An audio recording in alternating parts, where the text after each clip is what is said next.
ඔයාලට කොහොමද? ඉතින් ඔයාලව ආදරෙන් මගේ YouTube channel එකට පිළිගන්නවා. අද මම කතා කරන්නේ අපිට තියෙන නංගි කෙටි කතාව. මේක ලියලා තියෙන්නේ ඇරවුවල නන්දි මිත්‍ර විසින්. හරිද? ඉතින් මේ කෙටි කතාව ගත්තාම මේකේ පවුල් දෙකක් අතර තියෙන සංවාදයක් තමයි දීලා තියෙන්නේ. හරිද?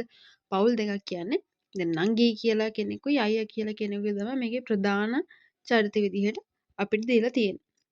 දැන් මේකේ ඉන්නවා රණදේවය දයානි කියලා දෙන්නෙක්. ඒ දෙන්නගේ දුව තමයි ප්‍රභා. ඊට පස්සේ ජිනසේන හේමවති කියලා දෙන්නෙක් ඉන්නවා. ඒ දෙන්නගේ පුතා තමයි කමල්. දැන් ජිනසේනගේ නංගි තමයි දයානි කියන්නේ. දැන් නංගි කියලා කෙටි කතාවක් නේ මේක. ඒකට ජිනසේනගේ නංගි කියන තමයි මේක කියලා තියෙන්නේ. එතකොට දැන් මේ ජිනසේන කියන්නේ ජිනසේනයි දයානි කියන්නේ සහෝදරයෝ දෙන්නෙක්. හරිද? මේ දෙන්නගේ අම්මයි තාත්තයි මේ දෙන්න පොඩි කාලෙම නැති වෙනවා. ඒ කියන්නේ ජිනසේන ඒ ලෙවල් කරද්දි මෙයාගේ තාත්තත් නැති වෙනවා. ඊට කලින් අම්මත් නැති වෙනවා. දැන් ඊට පස්සේ මේ දෙන්න ජීවත් වෙන්නේ දැන් අයියා ඉස්කෝලේ ගමන නතර කරලා ඊට පස්සේ නංගිට උගන්වනවා එයා ජොබ් එකක් කරලා. එයා ඉස්සරම කරවල බිස්නස් එකක් කරනවා. ඊට පස්සේ ට්‍රැක්ටර් එකක් පදිනවා. හරිද?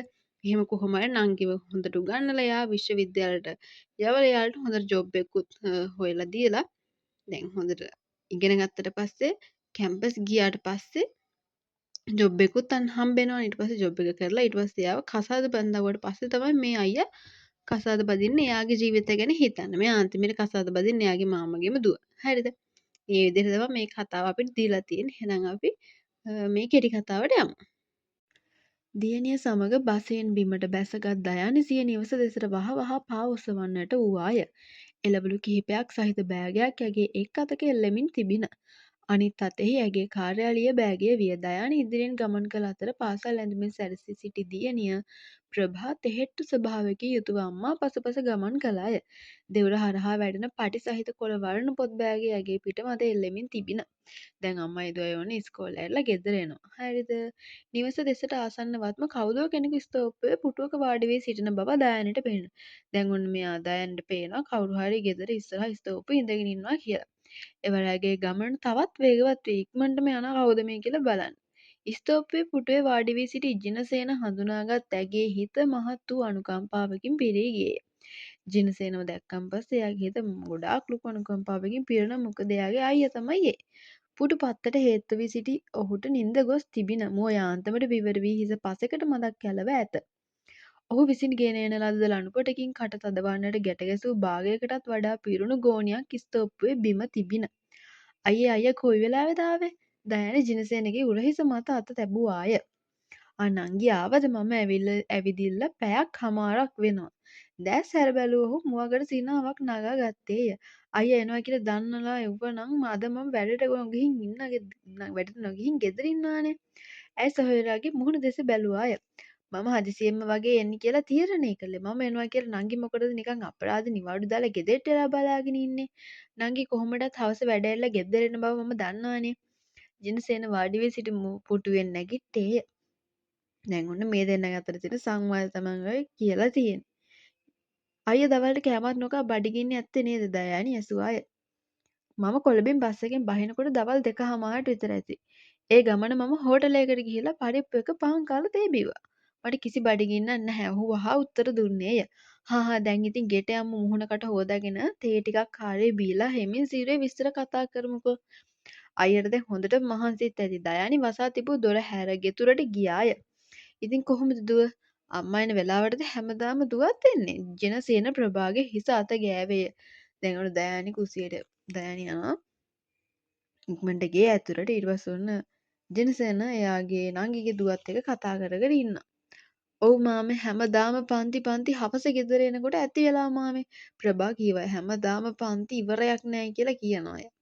දැන් දුව ළමයින්ට වෙලා තියෙන ඉගෙන ගන්න නෙවෙයි. පුංචි පහ යුද්ධයක් කරන්න. ඇත්තද නේද මේ කතාව? ජිනසේනගේ මුවගට සිනාවක් නැගින.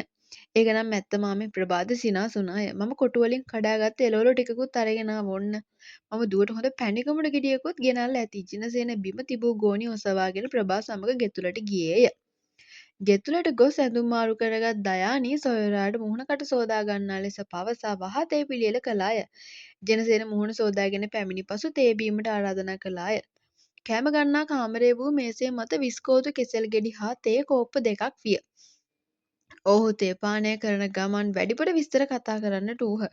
කොහොමද අයියේ හේමවති අක්කයි කමල පුතයි සනීපේ ඉන්නවද? නංගි දන්නවනේ ඉතින් හේමවති හැමදාම වගේ අසනීප ගතියින් ඉන්න බව. එයා බේත් නොබොන දවසක් නැති තරම්. තුනුරුවන්ගේ පිහිටෙන් පුතා නම් හොඳින් ඉන්නවා. දැන් ඔන්න ජිනසේනට ඉන්නේ පුතේ.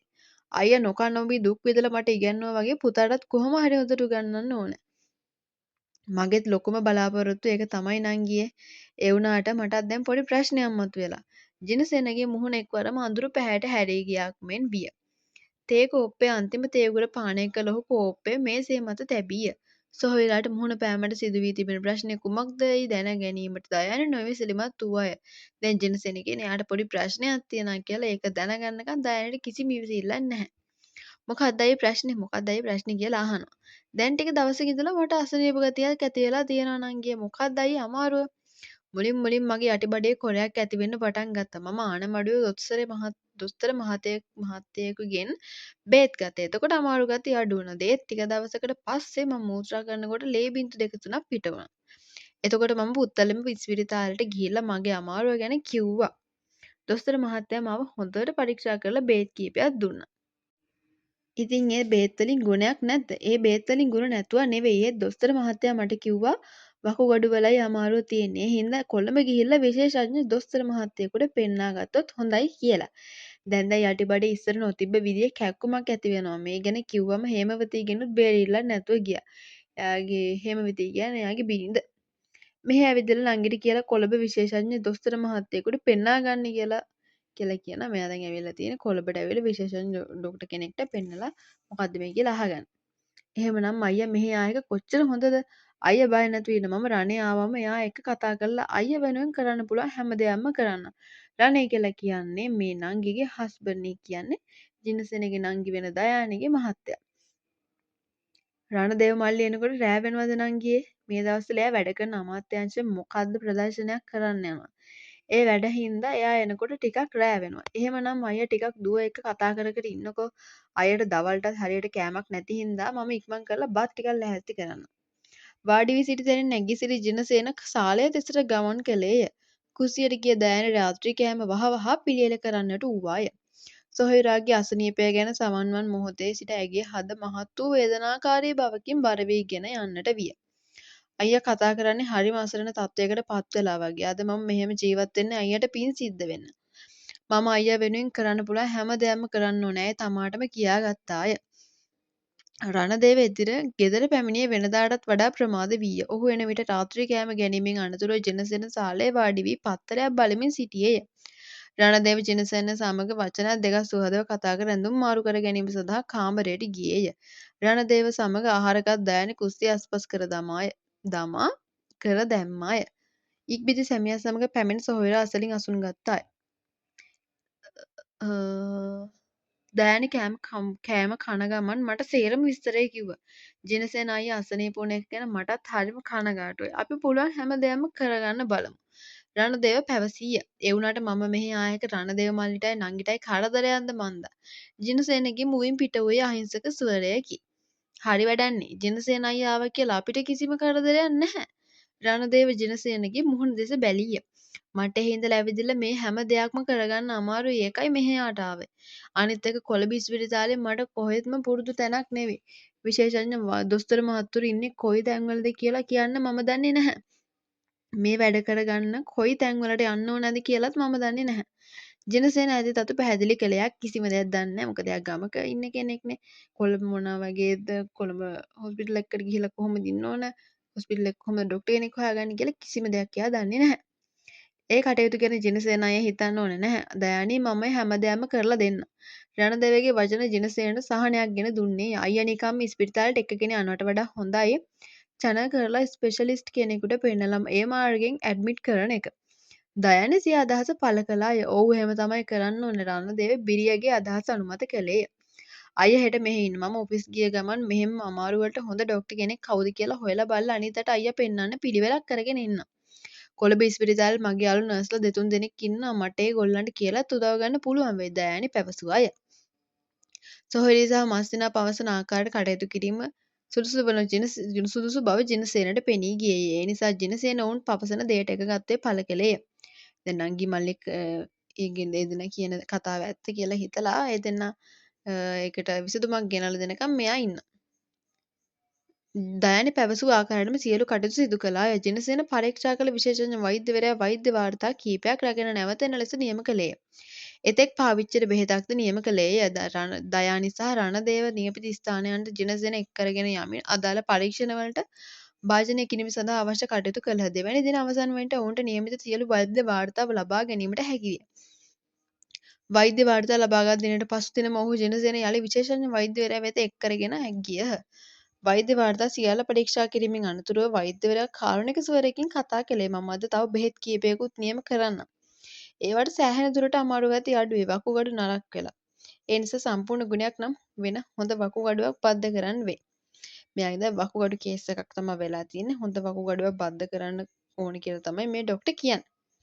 හොඳ වකුගඩුවක් ලබා ගන්න පුළුවන් නම් හොස්පිටල් එකට ඇඩ්මිට් කරලා ඔපරේෂන් කරන්න පුළුවන්. හොඳ වකුගඩුවක් හොයාගන්න පුළුවන් නම් ඔපරේෂන් එක කරන්න පුළුවන් කියලා ඒ ડોක්ටර් කියනවා. ජිනසේන දිග සිසුමක් හෙළුවේ යමාරයා කුරුළු හස්තය දිගුවට සිය සිරුර පිරිමදින්නාසේ ඔන්න උපමාවක්. ඔහුට දැයින. දයානිගේ හද වේදනාවෙන් බර වී දැස කඳුලෙන් තෙමී ගියේය. දැන් ඉතින් අපි මොකද කරන්නේ යනුවෙන් අසන්නාසේ ඇය සැමියාගේ මුහුණ දෙස බැලුවාය. රණදේවට බිරියත් මස්සිනාත් පත්ව සිටින තත්ත්වය කුමක්ද යන්න පැහැදිලිය. එහෙමනම් ඩොක්ටර් අපි මොකක් හරි පිළිවෙලක් කරගෙන නැවත ඇවිදිල්ලා ඩොක්ටර් මුණ ගැහෙන්නම්. යයි රණදේව පැවසීය. විශේෂඥ වෛද්‍යවරයා ඊට එකඟත්වය පළ කළෙත් ඔවුහු නිහඬව පරීක්ෂණ කාමරයෙන් පිටතට ගමන් කළහ. මට හිතෙන්නේ නැහැ නංගිය මට බද්ධ කරන්න හොඳ වකුගඩුවක් හොයාගන්න පුළුවන් වෙයි කියලා. මං හින්දා නංගිටයි රණදේව මල්ලිටයි මේ දවස් කීපේ වැඩට යන්නත් නැති වුණා. මම හෙට පාන්දරින්ම ගෙදර යනවා. එහෙ ගිහිල්ලා දොස්තර මහත්තයා නියම කළ බේත් මම පාවිච්චි කරන්නම්. ඒත් වැඩි කාලයක් යන ඉස්සර මරණයට මුහුණ දෙනවා මිසක වෙන කරන්න දෙයක් ඉතුරු වෙයි කියලා මම හිතන්නේ නැහැ. මම මලොත් නංගි මගේ පුතා විතරක් ටිකක් බලන්න. සොහොයුරියත් සමග නිවසට පැමිණි පසු ජිනසේන සෝකී ස්වරයකින් කතා කරගෙන ගියේය. සොහොයුරා පවසන වදන් සවන් ඔස්සේ ගමන් කර හද පත්ලටම කිදා බසින්නාසේ දයානිට දැනින. අයියන්ගේ සනසන බලාපොරොත්තුවෙන් කතා කළාය. අයියා මොනවද මේ කියන්නේ මම අයියා මැරෙන්න හරිනේ නැහැ. මම මේ ඉන්න ගේ දොර විකුණලා හරි වකුගඩුවක් හොයාගෙන අයියා සනීප කරගන්නම්. අයියා ඒ ගැන පොඩ්ඩක්වත් සැක හිතන්න එපා. නංගි නිකන් අපරාධය ගැන කරදර වෙන්න එපා. කවදා හිටියත් මම මැරෙනවා. මෙතෙන්දි සිද්ධ වෙන්නේ මරණය ටිකක් ඉස්සර වෙන එක විතරයි. ඔන්න ඔය කතාව නතර කරලා අයියා මෙහි ඉඳගෙන බේත් ටික ගන්න. මම කොහොම හරි ඔපරේෂන් එකට පිළිවෙලක් යොදා ගන්නම්. කොහොමදත් මම ගෙදර යන්න ඕන නංගියේ. හේමවතී පුතයි දෙන්න මට මොකද උනේ කියලා දැනගන්න මග බලාගෙන ඇති. දොස්තර මහත්තයා සුමාන 3කට ඇති වෙන්න බෙහෙත් නියම කළානේ. අයියා ගෙදර යන්නම ඕන නම් යන්න. හැබැයි හරියට බේත් ටික පාවිච්චි කරන්න. විවේකයෙන් ඉන්නවා මිසක් එක එක වැඩ කරන්න එහෙම යන්න එපා. මම ඔපරේෂන් එකට පිළිවෙලක් යොදාගෙන අයියා එක්ක එන්න එහෙ එන එක එනවාමයි. නිස්සිර විදිහටම නංගි කියනවා අයියාව එක්කගෙන එන්න එනවා කියලා. බලන්න කේ දෙනාගේ තියෙන සහෝදර බැඳීම නේද ලොකු වෙලත් චූටි කාලේ හිටියා වගේම ලොකු වෙලත් ඒ දෙනාගේ ලොකු සහෝදර බැඳීමක් තියෙනවා. ජිනසේනගේ සිතෙහි සිය නැගණිය ගැන ඇති වූයේ අසීමිත ආදරයකි. ඇය කතා කරන්නේ මහත් වූ අදිෂ්ඨානයකින් බව ඔහුට පෙනින. මං හින්දා නංගි නිකන් අපරාධේ කරදර වෙනවා. නංගි කොහොමයි කියලා මේවා කරන්නද? ඔහු මොහොතක් දැස පියාගෙන නිසලව සිටින්නට උත්සාහ කෙළේය. එවිට ඔහු ඉදිරියේ තමා එනතුරු මඟ බලාගෙන සිටින බිරියගේ හා පුතාගේ රුව මැවී පෙනෙන්නට විය. පසුදින උදෑසන ජිනසේන පිට වී ගියේය. ඉන්පසු වුවද දයානිගේ සිතට කිසිම සැනසෙල්ලක් නොවීය. ඇයට කාර්යාලයේ රාජකාරී කටයුතු පවා හරියාකාර කර ගැනීමට අපහසුවක් මෙන් විය. උපමා තියෙනවා. සොහොයුරාගේ සෝබන මුහුණ ඇය අභියස නිතර මැවී මම පුළුවන් හැම උත්සාහයක්ම ගන්නවා වකුගඩුවක් හොයාගන්න. ඔයත් මේ ගැන පුළුවන් හැම උත්සාහයක්ම දරන්න ඕනේ. ඇය සැමියාට තරයේ කියා සිටියා. සොහොයුරා තමා වෙනුවෙන් කරන්නට යෙදුන පරිත්‍යාග ගැන නොයෙකුත් අවස්ථාවන්හිදී පවසා තිබුණු නිසා දයානි මේ අන්දමින් ක්‍රියා කිරීම ගැන රණදේව පුදුම නොසිතින්න. මේ අයියයි නංගි චූටි කාලේ අම්මයි තාත්තයි නැතිව අයියා තමයි මේ චූටි නංගිව බලාගෙන හොඳට උගන්ලා තියෙන්නේ. හරිද? අයියා ඉස්කෝලේ යන ගමනත් නතර කරලා නංගිට තමයි හොඳට උගන්ලා තියෙන්නේ. ඒකයි මේගොල්ලෝගේ සහෝදර බැඳීම මෙච්චර ලොකුවට තියෙන්නේ. හරිද? දයානි රණදේවට පමණක් නොව තමා දන්නා හඳුනන හැම දෙනාටම පාහේ පවසමින් සිය අභිලාෂය ඉටු කර ගැනීමට මහත්සේ වැර දැරුවාය.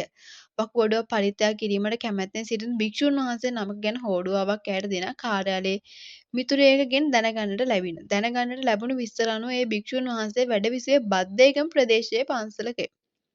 දෑනි මිතුරිය සමග ඒ පන්සල සොයාගෙන ගියාය. ඔවුන් එහි යාමට තෙදිනකට පෙර ඒ ස්වාමීන් වහන්සේ විසින් ගාල්ල ප්‍රදේශයේ වෙනත් වකුගඩු රෝගියෙකුට සිය වකුගඩුවක් පරිත්‍යාග කිරීම සඳහා මනාපය පළ කර තිබිණ. ඔන්නේ හාමුදුරුවෝ වෙන කෙනෙකුට වකුගඩුව දෙන කැමැත්ත දීලා තියෙනවා. මේ ආකාරයෙන් දෙසතියක පමණ කාලයක් තිස්සේ වෙහෙස් වුණ නමුදු සාර්ථක ප්‍රතිඵලයක් ලබා ගැනීමට නොහැකි විය. රණදේවද මේ වෙනුවෙන් වෙහෙසුණේය. එහෙත් පළක් නොවිය. රාත්‍රී නින්දට ගිය විට පවා දයනට සිහි වූයේ සොහොයුරා ගැනය. ඇයට හරියාකාර කෑමක් බීමක් ගැනීමට පවා හිත් නොදුන්නේය. අයියා මම වෙනුවෙන් මොන තරම් දුක් විඳලා තියනවාද යන පැනේ නැවත නැවත ඇගේ හද තුල නැගින. තෙවැනි දරු ප්‍රසූතිය සඳහා රෝහල්ගතව සිටි ඔවුන්ගේ අම්මා අපසු නොපැමිණියාය.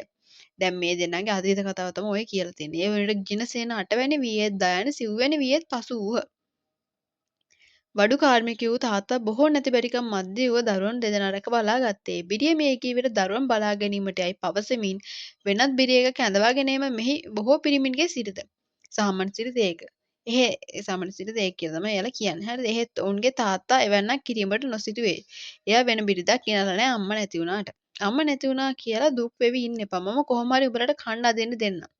පුළුවන් තරම් දුරකට ඉගෙන ගනිලා ඒ වගේම යහපත් මනුස්සයෝ වෙන්න බලාපල්ලා. තාත්තා නිතරම ඔවුන්ට එසේ පැවසීය. ඔවුන් දෙදෙනාටම හොඳ ඉගෙනීමේ හැකියාව තිබෙනවා.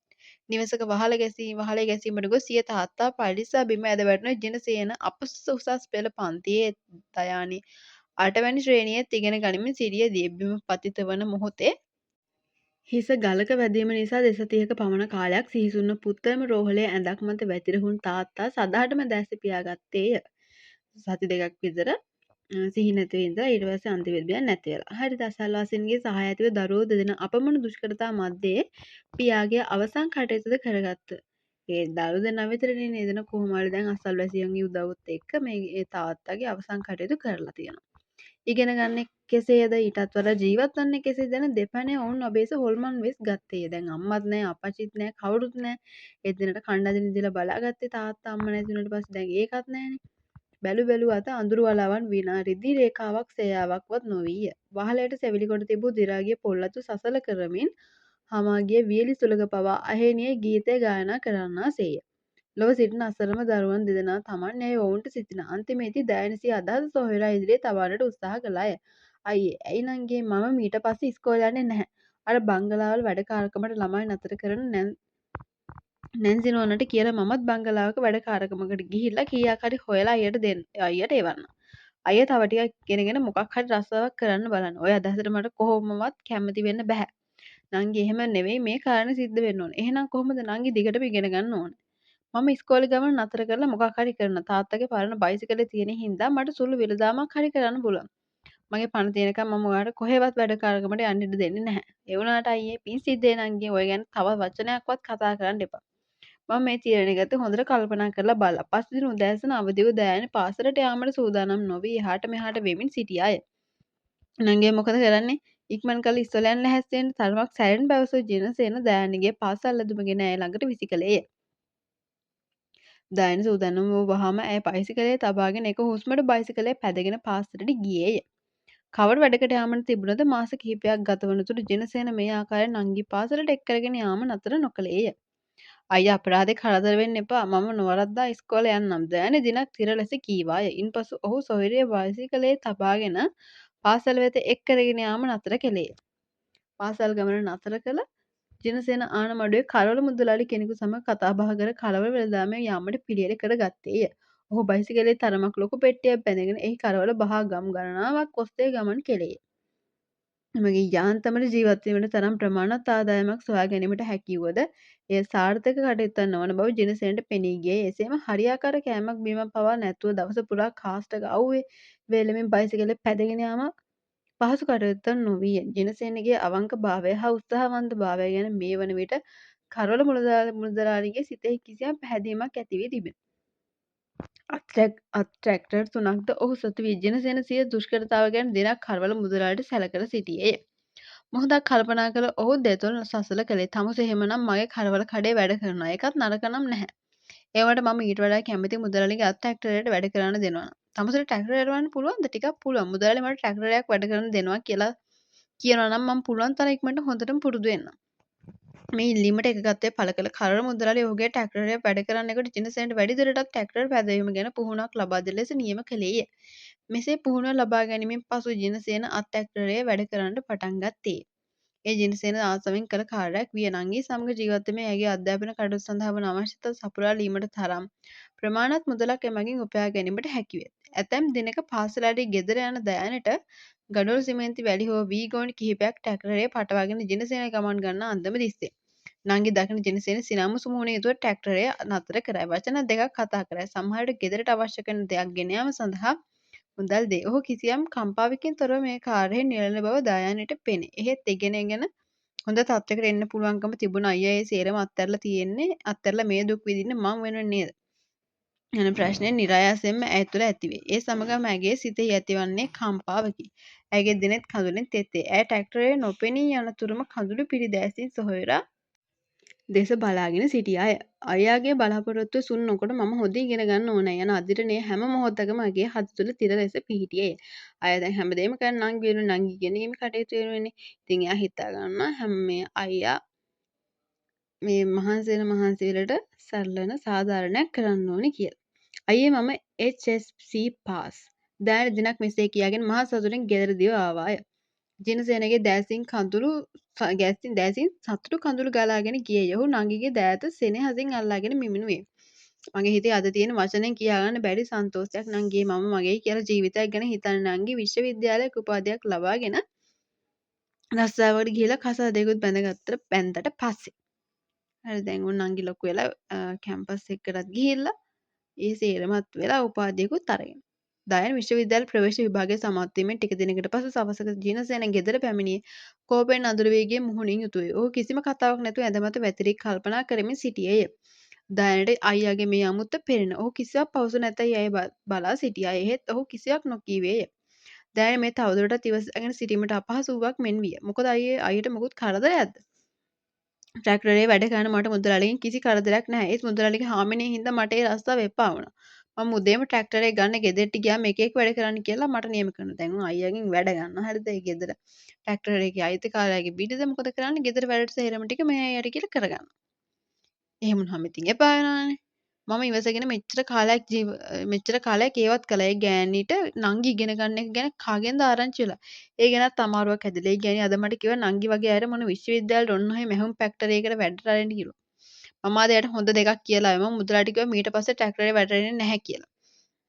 මම හින්දා අයියට කරදරේ. මම විශ්වවිද්‍යාලෙට ගියොත් ඒවටත් වියදම් අවශ්‍යයි. දැන් ඉතින් අයියා කොහොමද ඔබ කරන්නේ?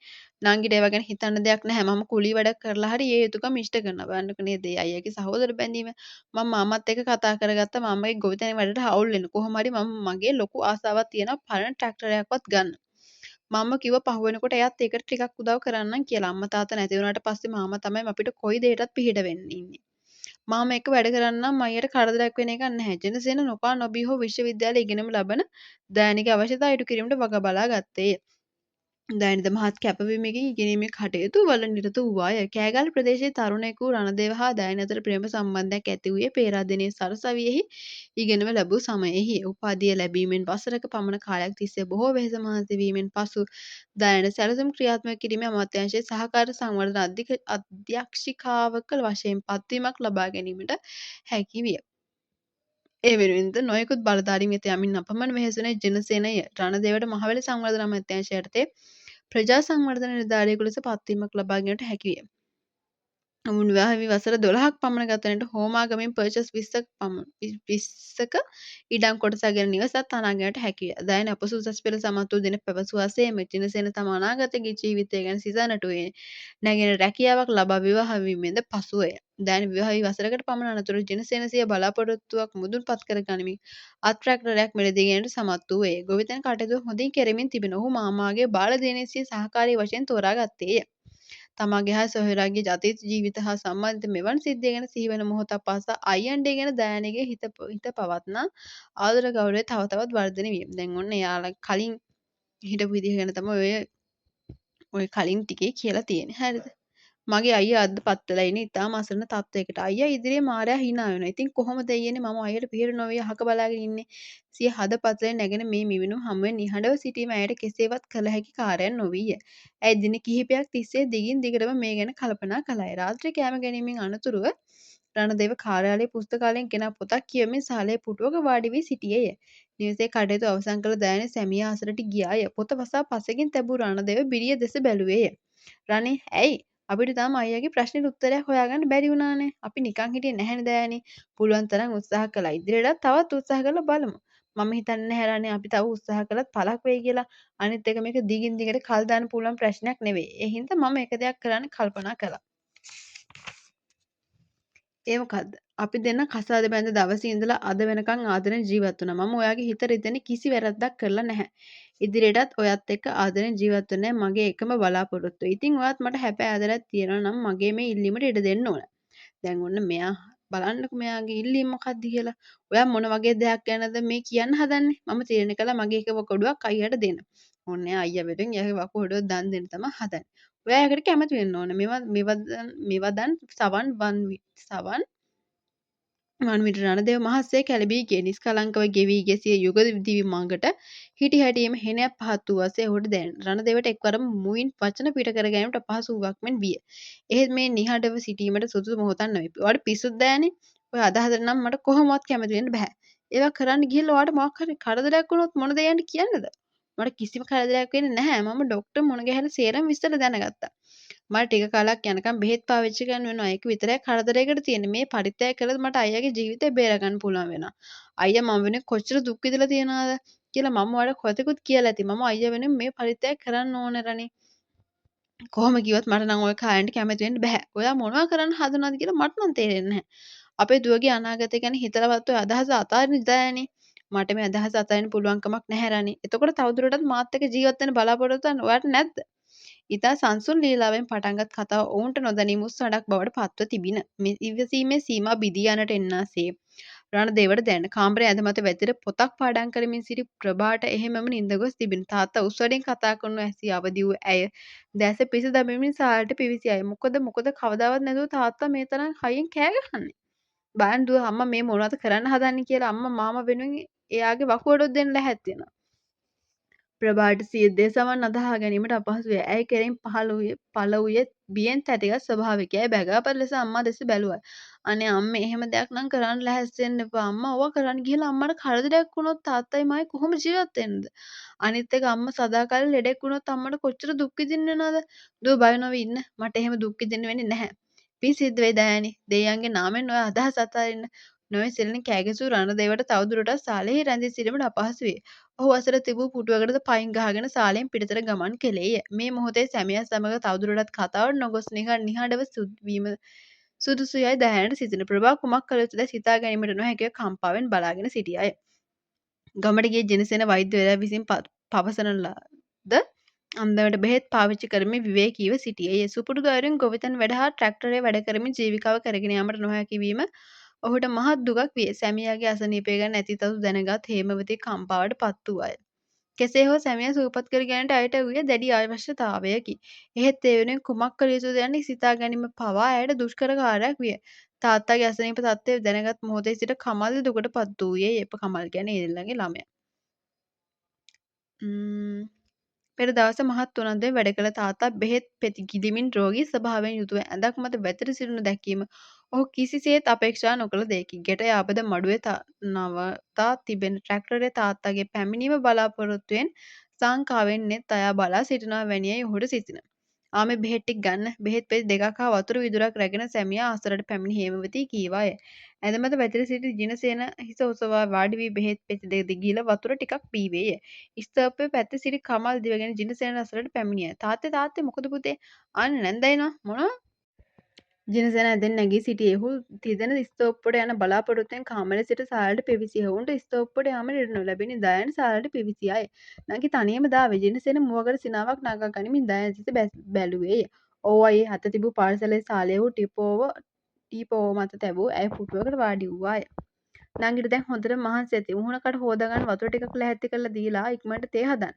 ජිනසෙන හේමවති දෙස බැලිය. හදිසි වෙන්න එපා. තව ටිකකින් මුහුණකට හොදාගෙන හෙමින් සැරේ තේ බොන්න බැරිය. ඒක නෙවෙයි කොහොමද කොළඹෙන් ගෙන බේත් වලට අයියට ගුණ තියනවද? දයාන එක එල්ලේ තම සොයුරාගේ මුහුණ දෙස බැලුවාය.